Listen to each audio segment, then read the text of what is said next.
একদম সকাল সকাল কচু শাক নিয়ে বসে পড়েছি, দেখতেই পাচ্ছ। মা যে কচু শাকগুলো পাঠিয়েছিল সেই কচু শাকগুলো নিয়ে বসে পড়েছি। তো যাই হোক বন্ধুরা, তোমরা সবাই কেমন আছো? আশা করি তোমরা সবাই খুব ভালো আছো, আর আমিও খুব ভালো আছি। আজকে রান্না করব কচুর শাক ইলিশ মাছের মাথা দিয়ে, আর রান্না করব পাবদা মাছ।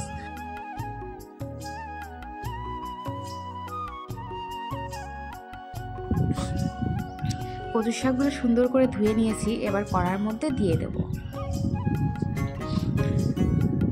এবার কচু শাকের মধ্যে একটু জল আর একটু লবণ দিয়ে অল্প আছে ঢেকে রেখে দেবো। আর আমি যে কাজগুলো করবো সেগুলো আস্তে আস্তে করতে থাকবো। আমি হেনা করব, এই হেনাটা দেখতে পাচ্ছ ময়ূরী হেনা। তো কালো হেনা আমি করি, ব্রাউন করি না। তো কালো হেনায় দেখতে পাচ্ছ।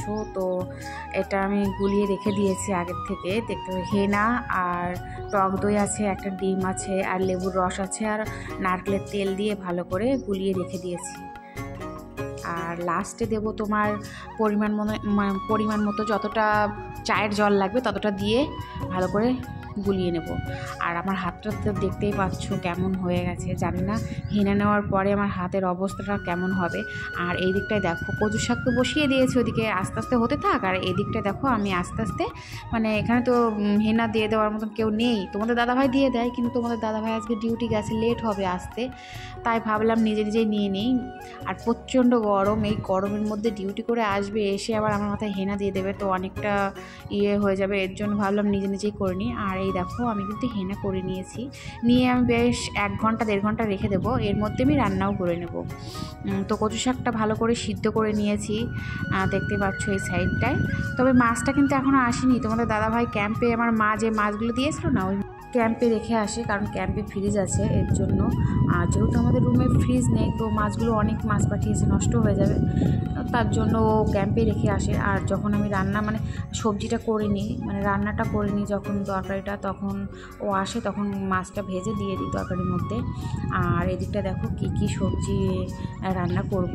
আর আজকে রান্না করব মাছটা রান্না করব আলু আর দিয়ে বেগুন দিয়ে রান্না করব। আর মা যে পটলগুলো পাঠিয়েছিল সেই পটলগুলো না একদম হলুদ হয়ে গেছে, তো ভাবলাম যে সবুজ পাঠিয়েছিল কিন্তু পেকে গেছে। তো ভাবছি যে পটল ভাজি করব আর মাছ রান্না করব, আর তোমার মাছের মাথা দিয়ে তোমার কচু শাক রান্না করব। এই তো আজকে রান্না বান্না। তো যাই হোক, ভাতটাও কিন্তু প্রায় হয়ে গেছে। আর এদিকটাই দেখতে পাচ্ছ সবজিগুলো কেটে নিচ্ছি। আজকে প্রচণ্ড গরম, তোমাদের বলে বুঝতে পারবো না, এত গরম। আজ কতদিন হয়ে গেছে বৃষ্টি হয় না, প্রচণ্ড গরম। আর আমাদের না কি বলবো, বেশি দিন হয়তো থাকা হবে না কোয়ার্টারে, কারণ তোমার দাদা ভাইয়ের মনে হয় পোস্টিং হবে। তো কোথায় হবে আমি জানি না, তো এর জন্য অনেকটা টেনশন। আর কতদিন থাকতে পারবো তার কোনো গ্যারান্টি নেই। তো দেখতে পাচ্ছ পটলগুলো দিয়ে দিলাম, পটলগুলো সুন্দর করে ভেজে নেবো, ঢেকে রেখে দেবো।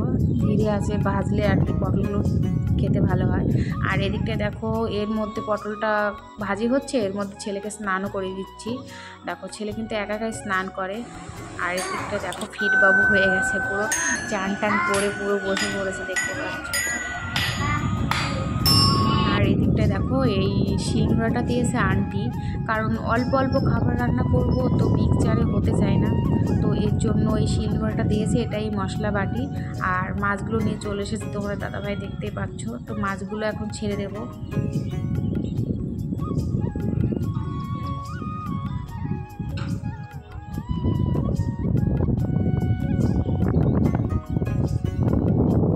আমার কিন্তু মাছ রান্না হয়ে গেছে, দেখতে পাচ্ছ।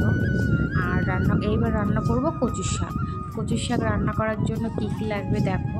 কচু শাকটা তো প্রথমে সিদ্ধ করে রেখে দিয়েছি, আদা বেটে রেখে দিয়েছি, কাঁচা লঙ্কা চিড়ে রেখে দিয়েছি, আর তেলের মধ্যে দিয়ে দিয়েছি 5 ফোড়ন আর একটু জিরে, আর কাঁচা লঙ্কা চিরা আছে সেটা দিয়ে দেবো, আর শুকনো লঙ্কা, আর একটু দিয়েছি তোমার তেজপাতা, আর একটু হলুদ, একটু মাছ দিয়ে বেশ আদা টাদা দিয়ে বেশ একটু ভালো করে নেড়ে তারপরে কচু শাকটা দিয়ে দিলাম। আমি কিন্তু এইভাবেই রান্না করি, তোমরা কিভাবে রান্না করো কমেন্ট করে জানিও। তো কচু শাকটাও হয়ে গেছে, নামিয়ে নিচ্ছি। প্রায় আমার রান্নাগুলো সব কমপ্লিট হয়ে গেছে, দেখতে পাচ্ছ। মাছ রান্না হয়ে গেছে। আর ওই সাইডটা এটা ক্যাম্পের একটা দাদাভাইকে দেবো, এর জন্য তুলে রেখেছি। আর এদিকটা দেখো ছেলে আপেল নিয়ে চলে এসেছে। বলছে আমি বডি বিল্ডার হব খেয়ে। আর আমার অবস্থাটা দেখো, এত গরমে পুরো ঘেমে চুমে একাকার হয়ে গেছি। এখনও কাজ শেষ হয়নি, এখন ঘর পোছা দিচ্ছি। ঘর পোছা দেবো, জামা কাপড় কাচবো, তারপর স্নান করবো। এখনও অনেক কাজ, মনে হয় কোনো কাজই নেই, কিন্তু মানে কাজ করতে গেলে তখন আর কাজ শেষ হয় না।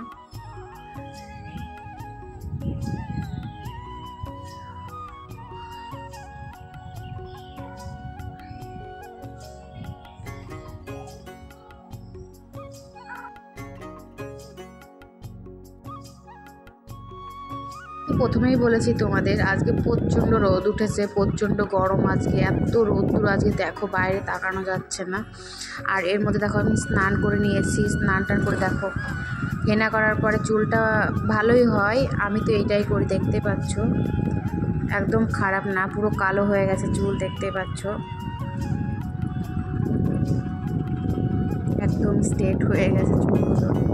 হেনা প্রত্যেক মাসে একবার করে করলে ভালোই হয় চুলগুলো। তো আমি অনেক দিন সেই দুর্গাপুজোয় বাড়ি গেছিলাম, তখনকে হেয়ার স্পা করে এসেছিলাম, আর কিছু করা হয়নি। তো এর জন্য আমি ভাবলাম যে হেনা করে নিই।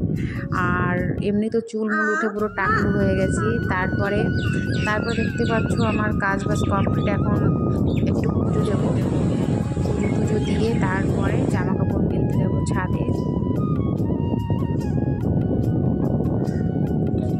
দেখো আমি ছাদে চলে এসেছি, এখন ছাদের উপর চলে এসেছি।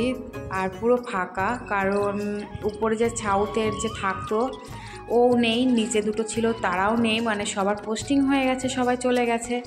এর জন্য পুরো একা হয়ে গেছি। আর তারগুলোও দেখতে পাচ্ছ পুরো খালি। আগে না জামা কাপড় মিলতে আসলে পরে মানে কোথায় জামা কাপড় মিলবো জায়গায় পেতাম না, আর এখন পুরো খালি। তো তাড়াতাড়ি করে মিলে চলে যাব, কারণ প্রচণ্ড কাজ তো পুরো কমপ্লিট হয়ে গেছে। এখন খাওয়া দাওয়া করতে হবে। তো দেখতে পাচ্ছ খাবার নিয়ে বসে পড়েছি। আর সত্যি কথা বলতে কি, অনেক দিন পর বাড়ির মতন রান্না হয়েছে, মানে কচুর শাকটা খাচ্ছি। তো অনেকটা টেস্টি হয়েছে, নিজে রান্না করে নিজেই বলছি। আর এদিকটা ছেড়ে দেখো মাছ দিয়ে ভাত খাচ্ছে আর কার্টুন দেখছে।